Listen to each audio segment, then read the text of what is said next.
wabarakatuh. Salam dan bahagia, guru dan sahabat pembelajar. Saya Madeba Pulungan, calon guru penggerak angkatan 6 dari TK Negeri Pembina Kecamatan Tuarangaso, Kota Tanjung Balai. Di sini saya akan menyampaikan kesimpulan modul 2.1 dan mengakukan koneksi antar materi modul 2.1 dengan materi sebelumnya. Pembelajaran berdiferensiasi adalah usaha guru untuk menyesuaikan proses pembelajaran di kelas untuk memenuhi kebutuhan belajar individu murid. Menurut Tomlinson, tahun 1999, halaman 14, dalam kelas yang mengimplementasikan pembelajaran berdiferensiasi, seorang guru melakukan upaya yang konsisten untuk merespon kebutuhan belajar murid. Tomlinson dalam bukunya yang berjudul How to the Differentiated Instruction in Mixed Ability Classroom menyampaikan bahwa kita dapat mengkategorikan kebutuhan belajar murid paling tidak berdasarkan 3 aspek, yaitu kesiapan murid, minat murid, dan profil belajar murid. Kesiapan belajar atau readiness adalah kapasitas untuk mempelajari materi, konsep, atau keterampilan baru. Sebuah tugas yang mempertimbangkan tingkat kesiapan murid akan membawa murid keluar dari zona nyaman mereka dan memberikan mereka tantangan. Namun dengan lingkungan belajar yang tepat dan dengan dukungan yang memadai, mereka tetap dapat menguasai materi atau keterampilan baru tersebut. Minat merupakan suatu keadaan mental yang menghasilkan respon terarah kepada suatu situasi atau objek tertentu yang menyenangkan dan memberikan kepuasan diri. Minat sebenarnya dapat kita lihat dalam 2 perspektif. Yang pertama sebagai minat situasional. Dalam perspektif ini, minat merupakan keadaan psikologis yang dicirikan oleh peningkatan perhatian, upaya, dan pengaruh yang dialami pada saat tertentu. Seorang anak bisa saja tertarik saat seorang gurunya berbicara tentang topik hewan. Meskipun sebenarnya ia tidak menyukai topik tentang hewan tersebut, karena gurunya berbicara dengan cara yang sangat menghibur, menarik, dan menggunakan berbagai alat bantu visual, maka anak tersebut dapat tertarik. Yang kedua, minat juga dapat dilihat sebagai sebuah kecenderungan individu untuk terlihat dalam jangka waktu lama dengan objek atau topik tertentu. Minat ini disebut juga dengan minat individu. Seorang anak yang memang memiliki minat terhadap hewan, maka ia akan tetap tertarik untuk belajar tentang hewan meskipun saat itu guru yang mengajar sama sekali tidak membawakannya dengan cara yang menarik atau menghibur. Karena minat adalah salah satu motivator penting bagi murid untuk dapat terlibat aktif dalam proses pembelajaran, maka memahami kedua perspektif tentang minat di atas akan membantu guru untuk dapat mempertimbangkan bagaimana ia dapat mempertahankan atau menarik minat murid-muridnya dalam belajar. Yang ketiga, profil belajar mengacu pada cara-cara bagaimana kita sebagai individu paling baik belajar. Tujuan dari mengidentifikasi atau memetakan kebutuhan belajar murid berdasarkan profil belajar adalah untuk memberikan kesempatan kepada murid untuk belajar secara natural dan efisien. Profil belajar murid terkait dengan banyak faktor. Berikut ini adalah beberapa di antaranya. Preferensi terhadap lingkungan belajar, misalnya terkait dengan suhu ruangan, tingkat kebisingan, jumlah cahaya, apakah lingkungan belajarnya terstruktur atau tidak terstruktur. Contohnya, mungkin ada anak yang tidak dapat belajar di ruangan yang terlalu dingin, terlalu bising, atau terlalu terang. Preferensi gaya belajar. Gaya belajar adalah bagaimana murid memilih, memperoleh, memproses, dan mengingat informasi baru. Secara umum gaya belajar ada 3, yaitu visual, belajar dengan melihat, misalnya melalui materi yang berupa gambar, menampilkan diagram, PowerPoint, catatan, peta, grafik organizer. Kedua, auditory, belajar dengan mendengar, misalnya mendengarkan penjelasan guru, membaca dengan keras, mendengarkan pendapat saat berdiskusi, mendengarkan musik, dan sebagainya. Ketiga, kinestetik, Belajar sambil melakukan, misalnya bergerak dan meregangkan tubuh, kegiatan hands-on, dan sebagainya. Mengingat bahwa murid-murid kita memiliki gaya belajar yang berbeda-beda, maka penting bagi guru untuk berusaha menggunakan kombinasi gaya mengajar. Agar pembelajaran berdiferensiasi dapat terlaksana dengan baik, maka ada 3 strategi diferensiasi, yaitu 1. Diferensiasi konten. Konten itu adalah apa yang kita ajarkan pada murid. Kita yang sesuaikan dengan kesiapan belajar murid, minat murid, dan profil belajar murid. 2. Diferensiasi proses. Mengacu pada bagaimana murid dapat memahami materi yang dipelajari. Proses seperti apa yang perlu disiapkan agar setiap murid dapat belajar berupa skenario pembelajaran yang kita rancang. Contoh berdiferensiasi proses adalah kita dapat melakukan kegiatan berjenjang, menyediakan pertanyaan pemandu atau tantangan yang perlu disiapkan di sudut-sudut minat. Membuat agenda individual untuk murid, misalnya guru dapat membuat daftar kerja yang sesuai dengan kebutuhan individual murid. Jika murid sudah dapat menyelesaikan pekerjaan umum, murid dapat melihat daftar kerja yang dibuat khusus untuk mereka.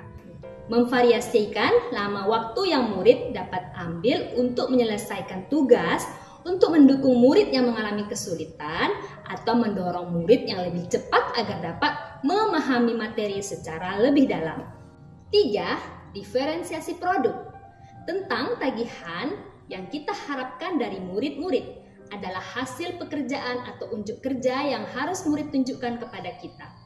Produk yang dimaksud dapat berupa narasi, pidato, rekaman, karangan, hasil teks, pertunjukan, presentasi, diagram, dan sebagainya. Yang paling penting, produk harus mencerminkan pemahaman murid dan berhubungan dengan tujuan pembelajaran yang diharapkan. Dalam praktik pembelajaran berdiferensiasi, proses penilaian memegang peranan yang sangat penting.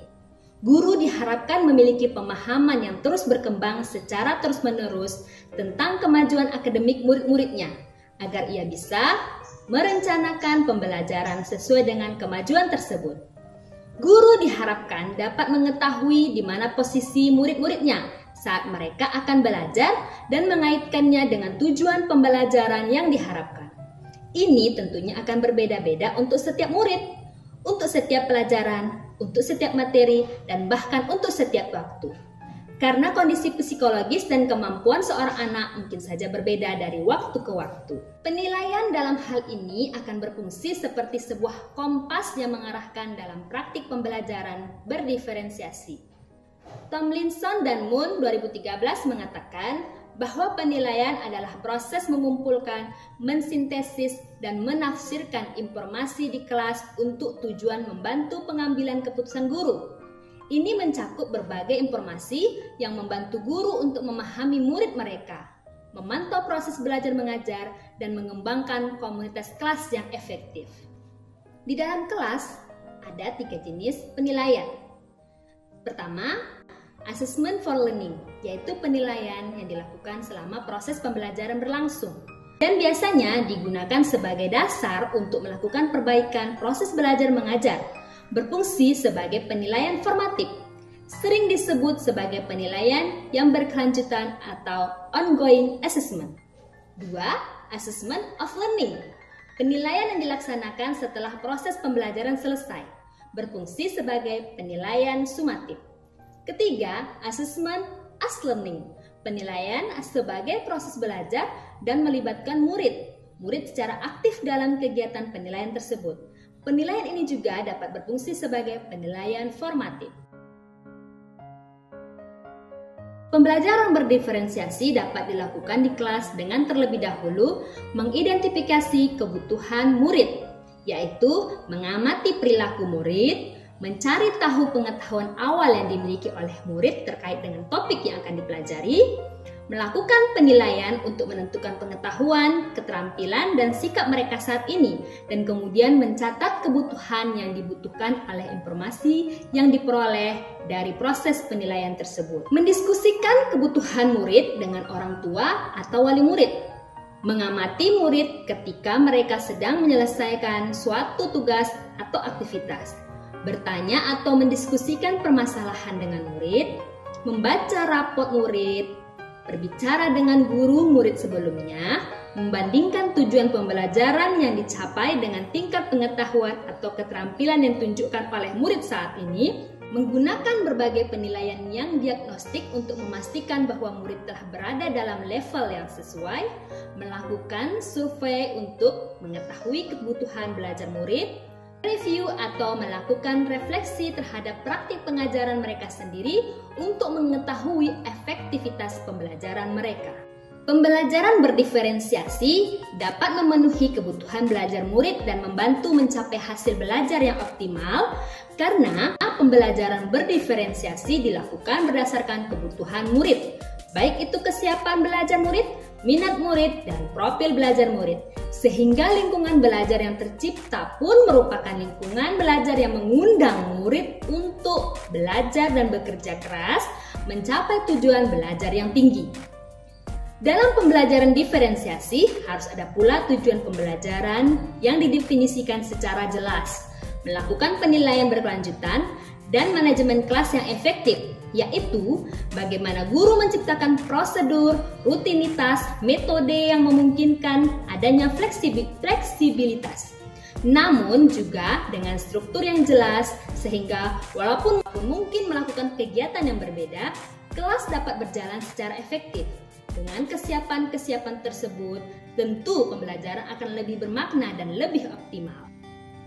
Kaitan modul 2.1 dengan modul lainnya adalah, menurut pemikiran Ki Hajar Dewantara, pendidikan bertujuan untuk menuntun segala kodrat yang ada pada anak, agar mereka mencapai keselamatan dan kebahagiaan yang setinggi-tingginya, baik secara individu maupun sebagai anggota masyarakat. Yang dimaksud dengan menuntun adalah menuntun setiap kodrat anak, baik itu kodrat alam dan kodrat zamannya, sehingga tercipta sebuah pembelajaran yang berpusat pada murid. Dalam mewujudkan sebuah pembelajaran yang berpusat pada murid, maka dibutuhkan pula peran dan nilai guru penggerak, serta didukung pula dengan lingkungan sekolah dan lingkungan kelas yang menerapkan budaya positif. Pembelajaran berpusat pada murid atau student-centered learning harus memberi ruang bagi murid untuk belajar menurut ketertarikannya, kemampuan pribadinya, gaya belajarnya. Hal ini tentu selaras dengan pembelajaran berdiferensiasi, yaitu pembelajaran yang disesuaikan dengan kebutuhan murid. Jika kebutuhan belajar murid terpenuhi, maka pembelajaran akan optimal dan mampu mencapai prestasi belajar yang diharapkan. Sehingga visi dan misi sekolah, yaitu mewujudkan murid yang memiliki profil pelajar Pancasila, dapat tercapai.